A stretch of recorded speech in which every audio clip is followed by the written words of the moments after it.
Today I'm going to show you how to make these super easy, delicious, and creepy Halloween cupcakes. They are going to be gone in a flash, so you better make a double batch. If you like my videos, don't forget to hit that like button and subscribe. Okay, let's get started. For the batter, we're starting off with 3 cups or 360 grams of all-purpose flour, and let me warn you, this recipe makes like 40 cupcakes. So if you want to make less, cut it in half, or make some cupcakes, make a little cake layer, freeze it for later, do whatever you want. 360 grams into our sifting. 1 tablespoon of baking soda, 1.5 teaspoons of baking powder, 1/2 cup of cocoa powder. Use any kind you like, but try to make it a nice one. 1/4 teaspoon of salt. You can use a little bit more if you want that extra little bit of bite. 2 2/3 cups of granulated sugar. I swear this cake doesn't taste very sweet, but there's a lot of cupcakes here, so more sugar, more butter, more everything else. Oil, I didn't use butter. All right, sift it out. Give it a good whisk. You want to make sure all those ingredients are well incorporated, nice homogeneous mixture. You don't want one cupcake with all the leavening agents and everything else is flat. Now we're going to set this aside and deal with our wet ingredients. And yes, I know that sugar is technically a wet ingredient, but it's in the dry mixture anyways. Deal with it. For the wet ingredients, we have 3/4 cup of vegetable oil, 3 whole eggs that are room temperature. Don't use cold eggs when you're baking. It's a rule. 2 and 3. Just give it a little whisk just to get it started. Tablespoon of vanilla. I'm using 1/2 cup of sour cream, but if you can't get a hold of that or you don't like it, go ahead and use plain yogurt. It'll work just fine. Now, 1 cup of buttermilk, but going on a trip tomorrow and I didn't want to buy a full thing of buttermilk that'll be rancid when I get back. So I have some regular milk and I'm going to cheat it by adding in a little bit less than a tablespoon of white wine vinegar. That'll curdle the milk, add the acidity, and make everything great. Right, mix that up. You can use vinegar in a lot of chocolate cakes and it makes it really fluffy. The extra acid will react with the leavening agents, just by the by. Okay, add that in there. Now, we have 1.5 cups of strong coffee in this. I get a lot of questions about substitutions, so let me explain this. The coffee will add some coffee flavor, but mostly, like 90% of that is upping the chocolate flavor. If you don't want to do that, I've made this cake with regular old water before instead of the coffee, totally fine. Or you can add in less coffee, you could use more milk. It's gonna work out either way, or use decaf. If you wanna have all that chocolate flavor, but not so much coffee flavor, go ahead and add in like 1/2 cup of coffee, 1 cup of water. You can water it down and it'll taste great. No one's gonna taste the coffee if you do that. I love coffee, so I'm adding basically pure espresso in here. All right. Add that in, and the extra 1/2 cup too. So 1.5 cups. Now let's give that a whisk. This smells so good. That's it. All we're gonna do now is combine the wet and dry together and then plop that into our cupcake papers and bake. I fitted my mixer with the paddle attachment, plop that down, and now just pour in your wet mixture while this is running on low.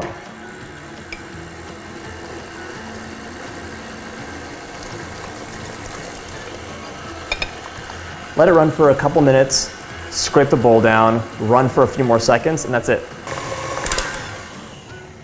Scrape that bowl down. I just found out there is a paddle attachment that scrapes, and I will be buying it, but not today. That was one of the very helpful comments I got, which I love. If you have any suggestions, feel free to be kind and leave them below. And we're done. Take a look at how liquidy this batter is. If it turns out like this, that's right. Don't worry about it. It's not supposed to be gloopy. It is a liquid batter for an ultra moist cupcake. I'm filling these cupcake papers up using an ice cream scoop. It's the best way to get an equal amount of batter in every cupcake and to have as little mess as possible.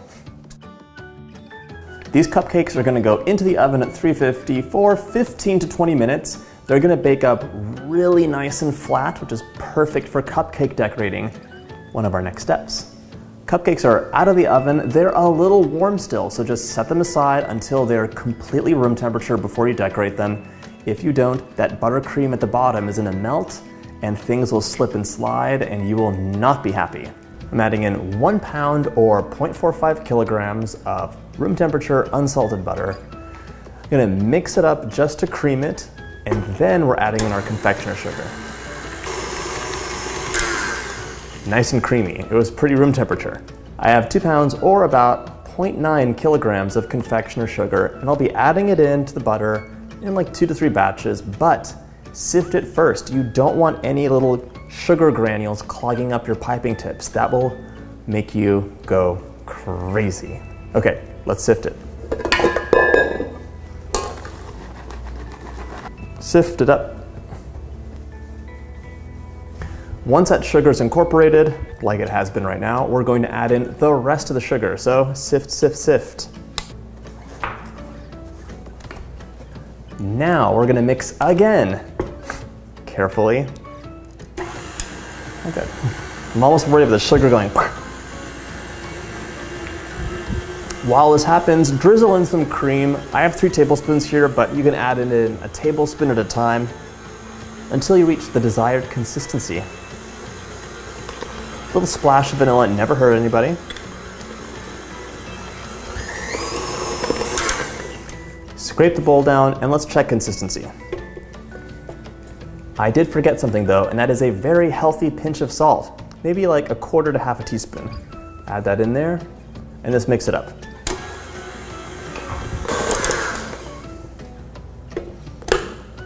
Now, this tastes delicious. Salt made a huge difference. The next step is going to be to color in a little bit of orange, a little bit of black, a little bit of green, etc. Leave some white, and then we're going to get decorating. For the black, I'm adding black food coloring. You're gonna have to add a lot, but don't go crazy because all these buttercreams darken as that color is absorbed and they dry out a little bit, so it'll become blacker than it looks in the beginning. Okay, here's the color. It looks gray now, but trust me, it'll be black. On to the orange. For the orange, I'm using some icing color, which is pretty strong, so I'm gonna add it in little bits. And the orange is for the pumpkins, so pumpkins come in different colors. You can add as little or as much as you'd like. It's totally up to you. That's pretty orange, I'm happy with it. It'll also darken up a bit. On to the black. Wait, no. We did black already. On to the green. For green, you can also use green food coloring, of course, but I'll be using blue and yellow because I ran out. Mix it up. This is for Frankenstein, so he's gonna have that nice, putrid green skin, but also for my pumpkins to have some leaves. Okay, transfer to piping bags and let's get to work. To make the mummy, I'm adding a 46 tip in with that white buttercream. That's basically all I need. The black background is just going to be spread on top. The orange buttercream is going into a piping bag fitted with a 2A tip or like a medium round tip. You could also just snip the tip off your piping bag and it'll work pretty well too.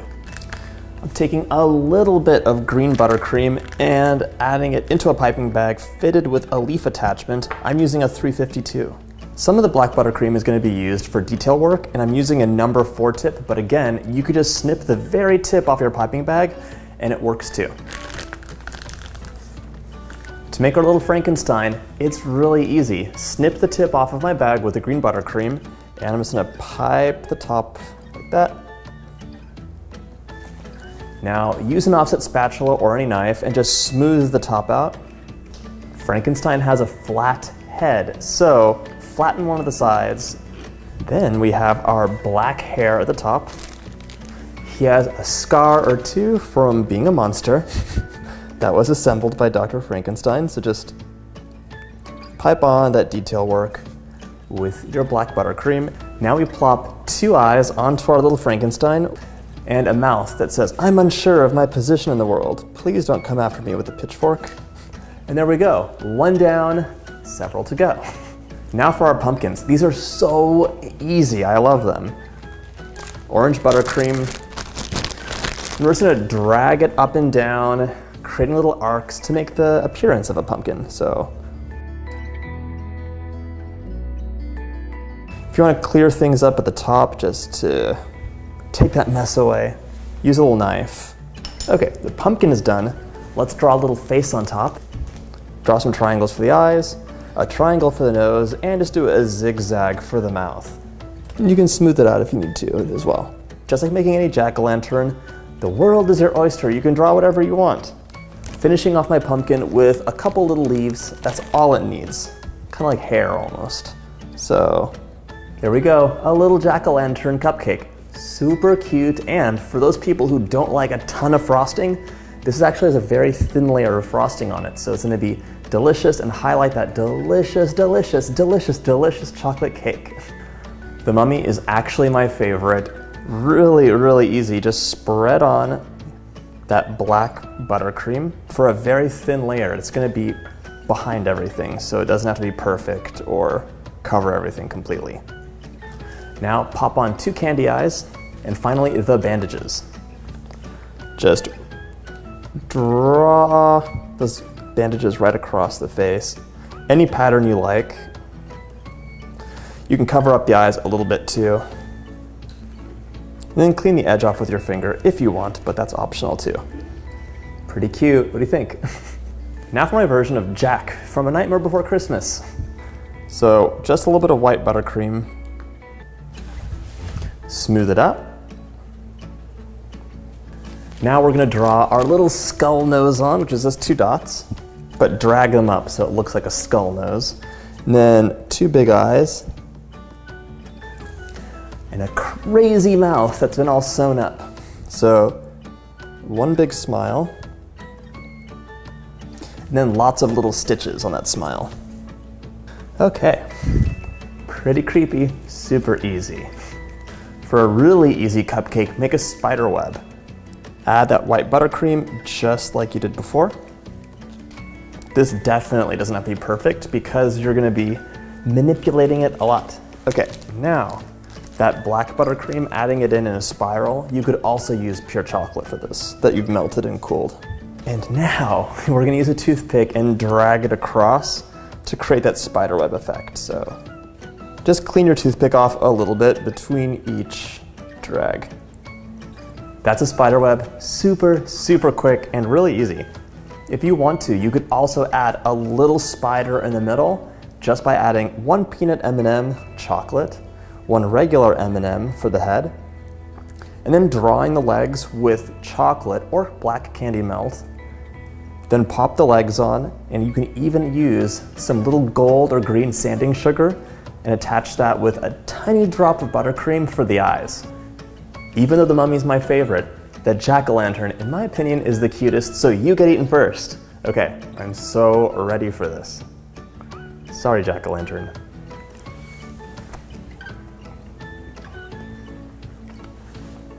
Look at that fluffy, soft chocolate cake. Oh. Why did you eat me? Because you were there. All right, that's so good. If you have any questions, leave them in the comments below. Thanks so much for watching. Happy Halloween in advance, and don't forget to subscribe.